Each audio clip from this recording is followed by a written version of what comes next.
لالکائی نامی ایک صحابی امام کے، وہ کہتے ہیں کہ میں حضرت کی خدمت میں پہنچا تو حضرت کھجور تناول فرما رہے تھے، کھجور خرمے، تو مجھے فرمایا کہ تم بھی کھجور کھاؤ۔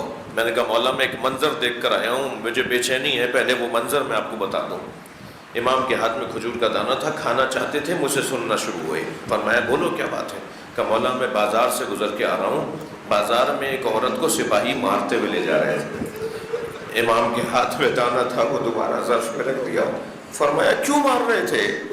کہ مولا وہ چل جا رہی تھی، رستہ چل رہی تھی کہ اسے ٹھوکر لگی، وہ زمین پہ گری تو بے ساختہ عادتاً اس کی زبان سے نکلا اللہ فاطمہ کے قاتلوں پہ لعنت کرے۔